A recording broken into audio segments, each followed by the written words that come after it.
Shalom, tema firman Tuhan, salib, Agnes Mo, Neymar, kakak.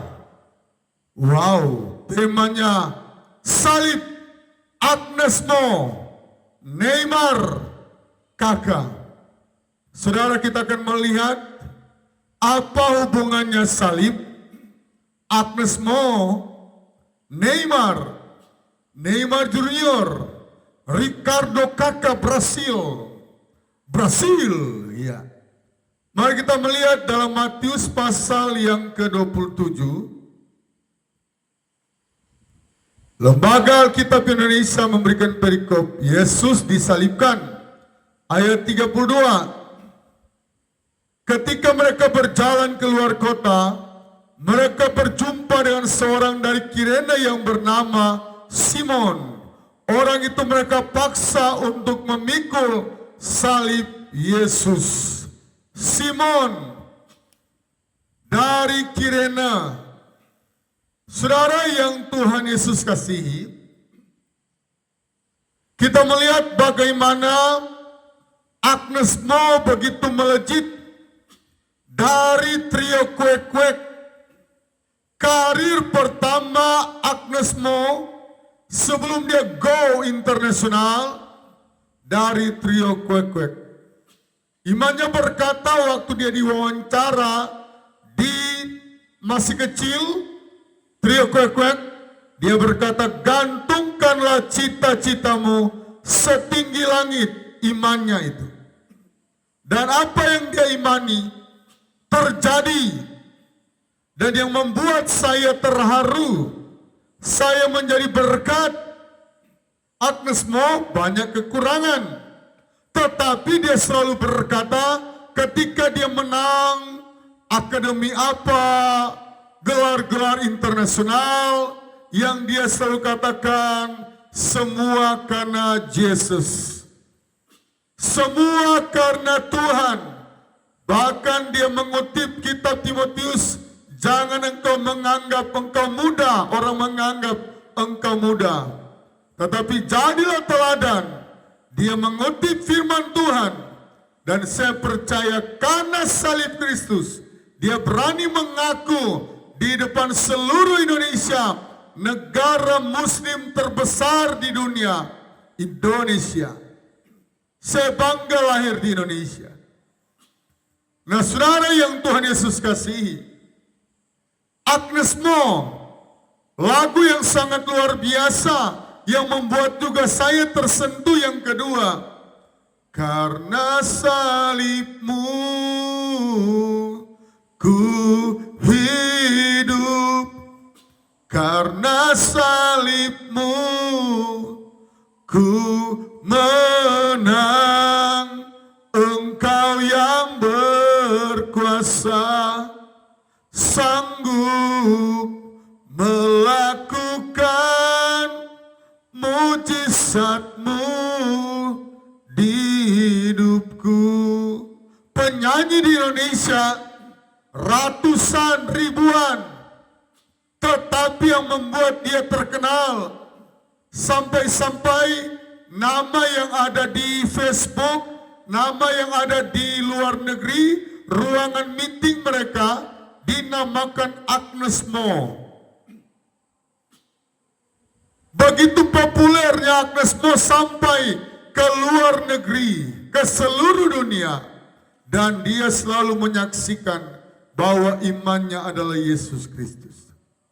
Dan tokoh yang kedua yang saya mau angkat, Neymar, masa kejayaannya di tahun 2010-2020. Dan dia pernah memenangkan banyak gelar.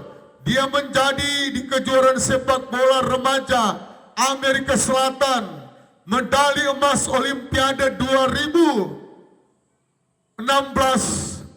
Dan dia salah satu pemain yang pernah bermain di Liga Arab Saudi, Al Hilal. Saudara, di Arab Saudi, saudara perlu tahu, ornamen-ornamen seperti salib nggak boleh. Tetapi tulisan-tulisan dan salib dia selalu kemanapun dia pergi. Dia memakai salib besar-besar di dadanya. Dan dia selalu berkata dalam tulisan di bajunya bagian dalam ketika dia mencetak gol 100% Yesus. Saudara, mereka adalah orang-orang yang sangat terkenal di dunia.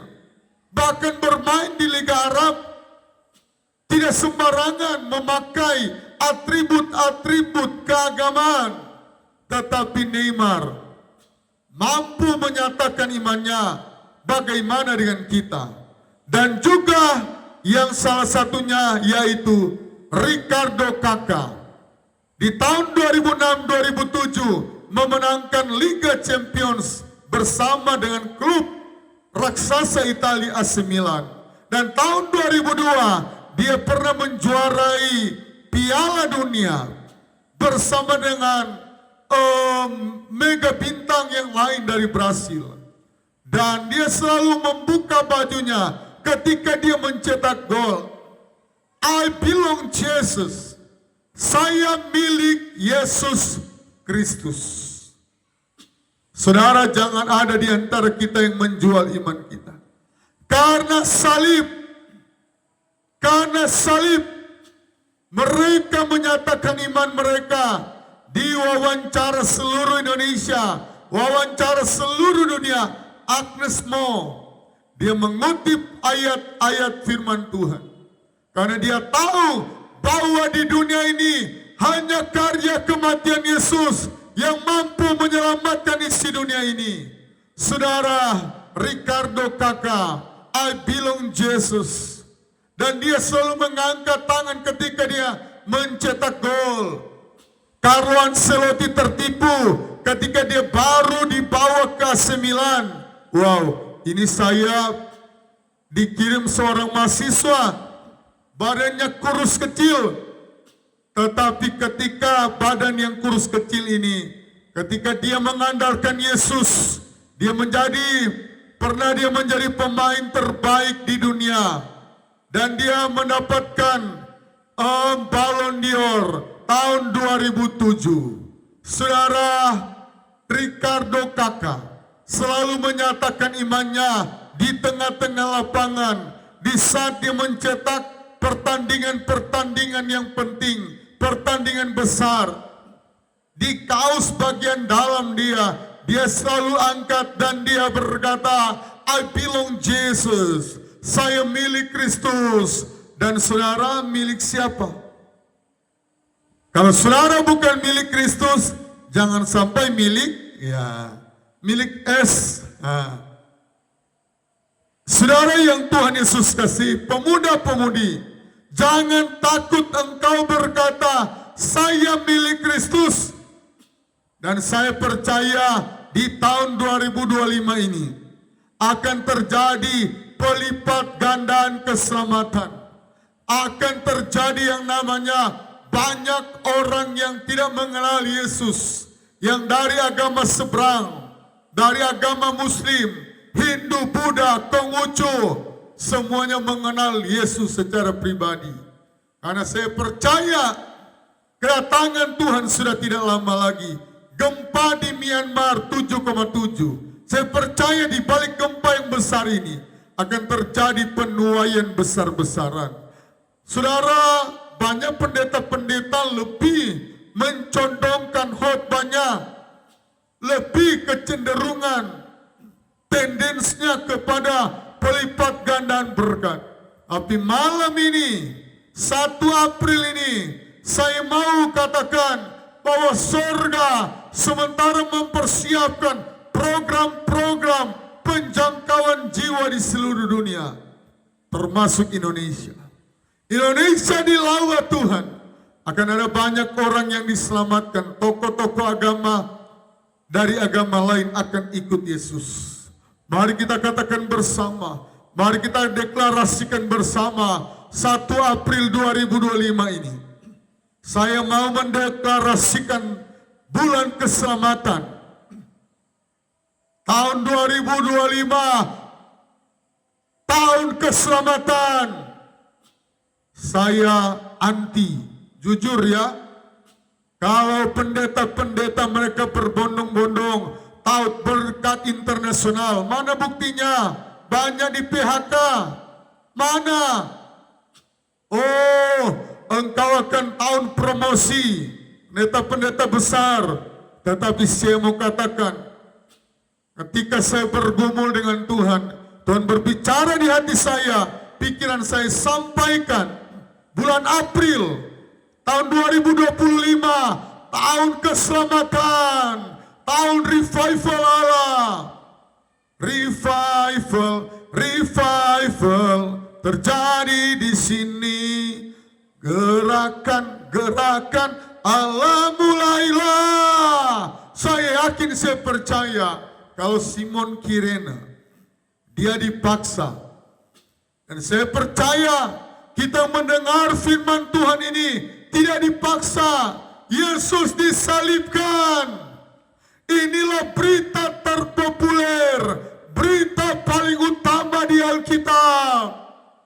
Salah satu dosa terbesar yang saya mau katakan malam ini, ketika engkau tidak mau mempersiapkan diri dan tidak mau beribadah tanggal 18 April Jumat Agung.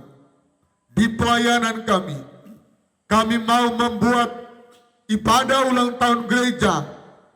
Kami namakan ulang tahunnya Tuhan 26 Maret. Tapi kami harus cari tanggal 18. Kami tidak mau buat tanggal 26 Maret. Sebenarnya indah, ya kan? Indah. Oh, enak sekali. Yang kita akan buat tanggal 26 Maret. Bertepatan hari persis 19 tahun pelayanan GBI Pondok Daud. Tetapi saya bergumul dengan Ibu Gembala. Tuhan tuntun, Roh Kudus tuntun. Ambil tanggal 18. Ambil Jumat Agung. Ambil karya salib Tuhan. Saudara, lagu Agnes Mo, karya salib Tuhan, salah satu lagu terbaik yang dimiliki oleh orang Kristen. Kenapa saya katakan Allah tidak memakai orang yang bagus-bagus semua, yang suci-suci semua.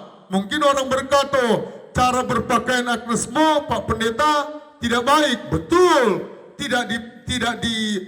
saya tidak mengelak, tetapi imannya yang saya mau contohkan kepada kita di depan umum. Dan sampai hari ini terlalu banyak godaan untuk dia mualaf. Tetapi sampai detik ini setahu saya, Agnes Mo, dia tetap percaya Tuhan Yesus. Saudara Neymar, siapa yang tidak kenal dengan Neymar Brasil? Siapa yang tidak kenal dengan Ricardo Kakak? Saudara, di tahun 2027, dia berhadapan dengan Messi, Cristiano Ronaldo. Tetapi kalau dia memenangkan Ballon d'Or 2006-2007, ini satu tanda bahwa I belong Jesus yang selalu dia iklankan, yang selalu dia deklarasikan, yang selalu dia tunjukkan di dadanya, membuktikan dia adalah milik Kristus. Berbahagialah.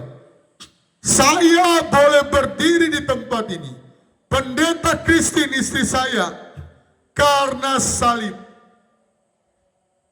Tuhan sudah tahu dari kandungan Fani Tambun, dia akan menyampaikan karya salib di hari ini. Pendeta Kristin Mangare, Pastor Kristin Mangare, istri saya, dia harus terlahir ke dunia karena dia akan menjadi penyambung lidahnya Allah untuk menyampaikan karya salib. Negara-negara Irak, negara Iran, negara yang kaya raya, tetapi kalau banyak mereka yang meninggalkan agama mereka yang lama, mereka percaya Yesus Kristus karena dahsyatnya karya salib.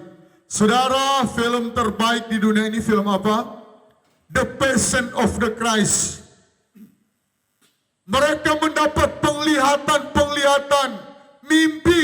Para pemeran-pemeran utama, mereka bermimpi. Karena penghayatan, penjiwaan dari bahasa, mereka hadirkan ahli bahasa dari bahasa Aram. Di Italia tempat syutingnya, tetapi mereka menghadirkan Yerusalem di abad yang pertama. Kenapa?